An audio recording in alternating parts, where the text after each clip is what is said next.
नमस्कार। आज हम पश्चिमी दर्शन के सबसे क्रांतिकारी और शायद सबसे ज्यादा विवादास्पद विचारों में से एक को समझने जा रहे हैं। चलिए सीधे उस सवाल पर आते हैं जो प्लेटो की रिपब्लिक के बिल्कुल दिल में है। क्या वाकई में परिवार जैसी संस्था को खत्म करके एक परफेक्ट समाज बनाया जा सकता है? तो आज हम इसी सवाल को खंगालेंगे।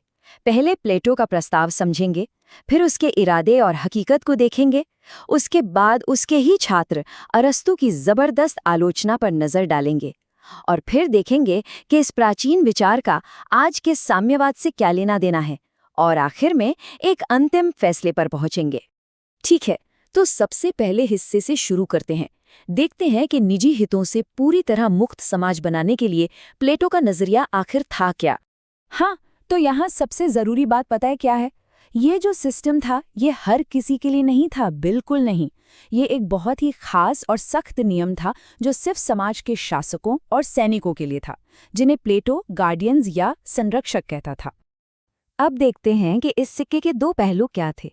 मतलब प्लेटो क्या हासिल करना चाहता था और उसके आलोचकों को ये योजना असल में कैसी दिखती थी।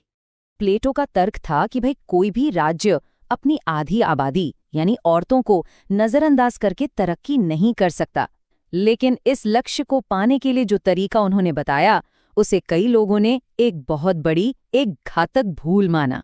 लेकिन इस क्रांतिकारी योजना का एक बहुत बड़ा आलोचक भी था, और मजे की बात यह है कि वो कोई और नहीं बल्कि प्लेटो का अपना ही सबसे होनहार स्टूडेंट अरिस्तु था, जिसने इस पूरे विचार की धज्जियां उड़ा दी। तो अरस्तु ने सबसे पहले तो नैतिक और कुदरती सवाल उठाए। उनका कहना था कि भाई, नैतिक बीमारियों का इलाज नैतिक ही हो सकता है, कोई फिजिकल तरीका नहीं। ये तो इंसान को जानवर बनाने जैसा है। उनके मुताबिक शादी सिर्फ बच्चे पैदा करने के लिए नहीं बल्कि एक आध्यात्मिक रिश्ता है। और ये उनकी एक बहुत ही शानदार दलील है। उन्होंने एक शहद की बूंद का सिद्धांत दिया। सोचिए, अगर आप एक बूंद शहद को एक बड़े बर्तन पानी में घोल दें तो क्या होगा? मिठास गायब हो जाएगी। उनका कहना था कि स्नेह का भी यही हाल होगा। जो चीज सबकी होती है उसकी परवाह कोई नहीं करता। अब ये स्लाइड असल में उनके बीच के सबसे बड़े मतभेद को दिखाती है कि आखिर एक राज्य होता क्या है। प्लेटो के लिए राज्य एक यूनाइटेड इकाई थी, जबकि अरस्तु के लिए वो अलग अलग हिस्सों से बना एक खूबसूरत गुलदस्ता था। अरस्तु का मानना था कि एकता को अगर हद से ज्यादा खींचा जाए तो वो राज्य को ही खत्म कर देती है। ठीक वैसे ही जैसे एक ही सुर पर अड़े रहने से संगीत खत्म हो जाता है। फिलॉसफी से हटकर अरस्तु ने कुछ बहुत ही प्रैक्टिकल खतरों की तरफ भी इशारा किया।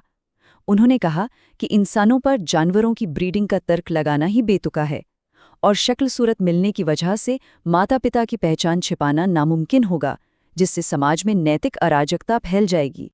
चलिए अब इस बहस को थोड़ा आज के ज़माने से जोड़कर देखते हैं और इसकी तुलना करते हैं उस साम्यवाद से जिससे हम ज्यादा जानते हैं, यानी मॉडर्न कम्युनिज्म से। अक्सर प्लेटो को पहला कम्युनिस्ट कहा जाता है, लेकिन उनके और कार्ल मार्क्स के बीच सोचिए लगभग 2000 साल का फासला है। इतने लंबे फासले के बावजूद कुछ बातें हैं जहां दोनों की सोच मिलती है। दोनों ही मानते हैं कि राज्य सबसे ऊपर है, नियंत्रण एक खास वर्ग के हाथ में होना चाहिए, और दोनों ही निजी संपत्ति की आलोचना करते हैं। लेकिन सच तो ये है कि इनमें जो अंतर हैं वो समानताओं से कहीं ज्यादा बड़े हैं। सबसे पहला और सबसे बड़ा अंतर तो इनके मकसद का ही है। प्लेटो राजनीतिक एकता चाहता था तो मार्क्स आर्थिक न्याय, और प्लेटो का साम्यवाद सिर्फ शासकों के लिए था जबकि मार्क्स का सबके लिए। और फिलॉसफी के लेवल पे तो ये दोनों बिल्कुल अलग दुनिया है। प्लेटो का सिस्टम कहता है कि शासक अपनी दौलत छोड़ दें, जबकि मार्क्स का सिस्टम कहता है कि मजदूर उसे छीन ले। एक त्याग की बात करता है, दूसरा अधिग्रहण की। और हाँ, वो सबसे अजीब और अनोखी बात, पत्नियों के साम्यवाद वाली, वो तो सिर्फ और सिर्फ प्लेटो के ही विचारों में मिलती है। मॉडर्न कम्युनिज्म में उसका जिक्र तक नहीं है। तो इतनी सारी दलीलें सुनने के बाद इस पुरानी वैचारिक लड़ाई से हम क्या समझ सकते हैं? आखिरी फैसला क्या है? शायद सबसे गहरी आलोचना ये है कि प्लेटो का ये जो इतना सख्त सिस्टम है ना, ये असल में दिखाता है कि उन्हें खुद अपने बनाए हुए आदर्श शासकों पर ही भरोसा नहीं था। उन्हें लगा कि सत्ता और संपत्ति उन्हें भ्रष्ट कर देगी, इसीलिए उन्होंने ये सब उनसे छीन लिया। और ये जो आखिरी कोट है, ये पूरी बहस को एक नया मोड़ दे देता है। प्रोफेसर अर्नेस्ट बाकर कहते हैं कि प्लेटोनिक साम्यवाद वैराग्य का एक मार्ग है। मतलब ये कोई राजनीतिक सिस्टम नहीं, बल्कि एक तरह की तपस्या या वैराग्य का रास्ता है। मतलब आखिर में बात बस इतनी सी है कि प्लेटो का साम्यवाद शासक वर्ग के लिए एक मठवासी नियम जैसा था। ये आम जनता के लिए कोई कल्याणकारी राज्य बनाने का प्लान नहीं था। ये अमीरों से छीनकर गरीबों में बांटने वाला सिस्टम नहीं था। और ये हमें एक आखिरी सवाल के साथ छोड़ जाता है कि किसी भी राज्य के लिए ज्यादा बड़ा खतरा क्या है? निजी स्वार्थ की भ्रष्ट करने वाली ताकत, या फिर हर चीज को एक जैसा बना देने वाली एकता की विनाशकारी शक्ति? इस पे सोचिएगा जरूर।